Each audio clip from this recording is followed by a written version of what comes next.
Bueno, continuamos con la última clase de esta unidad.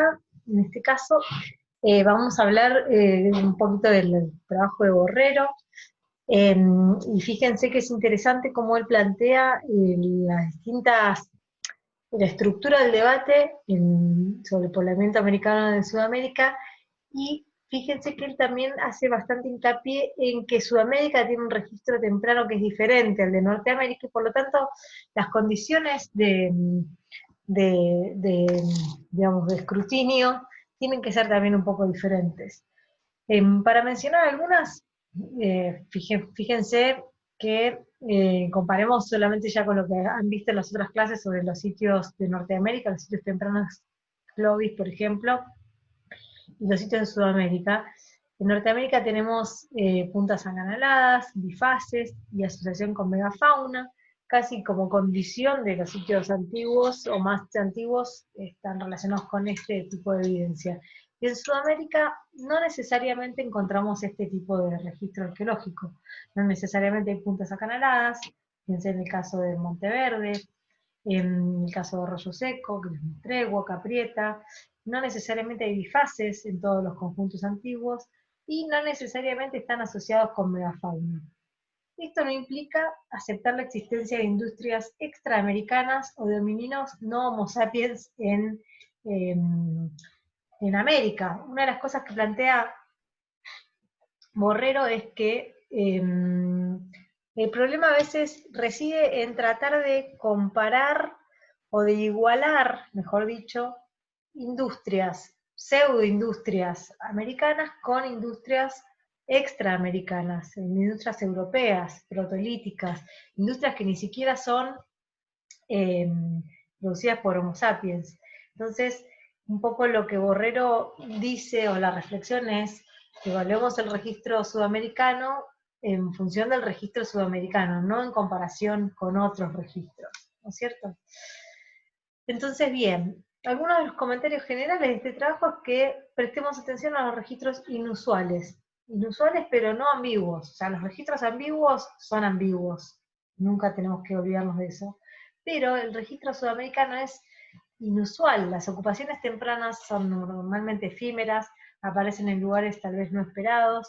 Entonces, prestar atención a estos registros. Evaluar el ruido de fondo del contexto en el que se encuentran los materiales arqueológicos.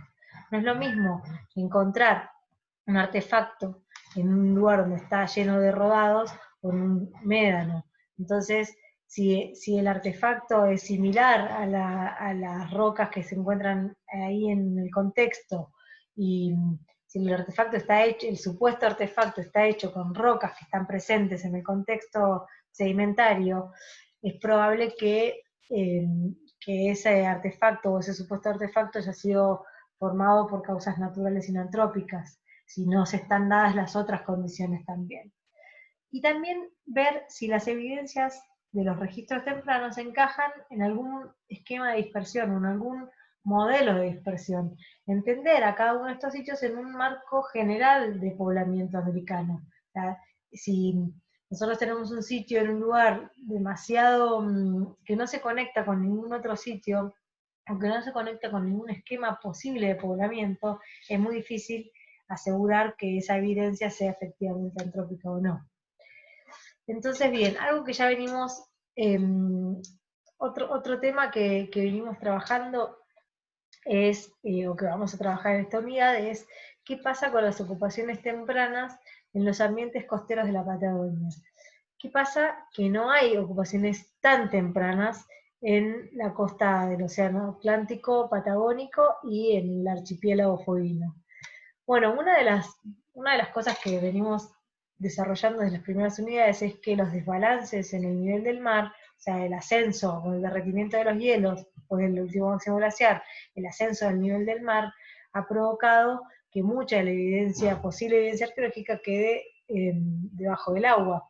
En este mapa, fíjense, el gris más oscuro marca la línea de costa durante el último máximo glacial, donde las masas de hielo estaban reteniendo un gran volumen de agua, y la costa, el gris más clarito está marcando la línea de costa actual, ¿no es cierto? Entonces, fíjense cómo en el caso de Argentina, de la costa atlántica, hay una gran cantidad de territorio que ha quedado debajo del agua.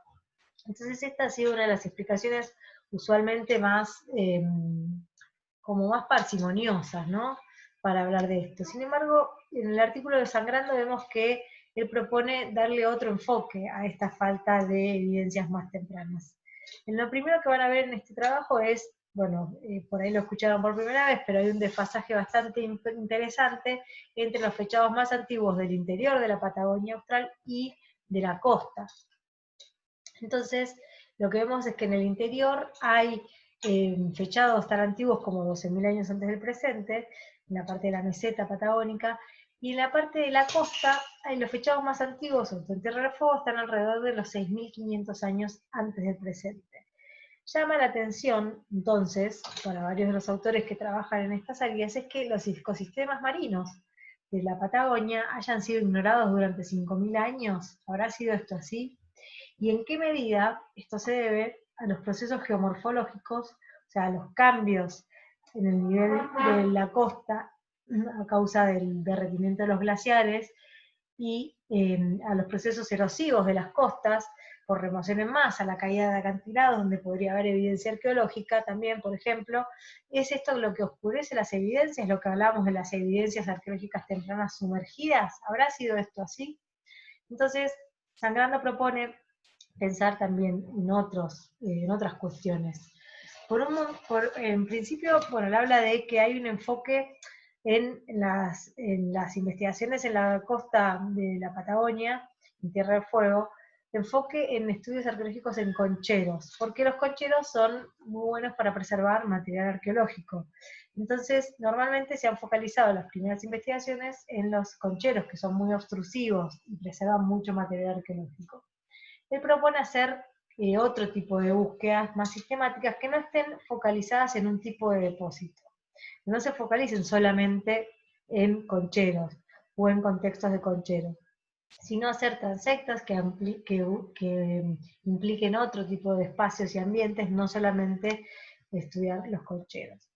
Y pensar también en factores predepositacionales. ¿Qué significa esto? ¿A partir de qué momento se intensificó el consumo de moluscos que produzcan grandes montículos? Porque probablemente en un contexto de exploración o de ocupación inicial del área se hayan consumido, se hayan utilizado los recursos marinos, como los moluscos, pero tal vez no se haya intensificado de modo tal que genere grandes montículos que hoy observamos como concheros. Entonces, ¿a partir de qué momento hay más consumo de moluscos y a partir de qué momento se formaron estos concheros?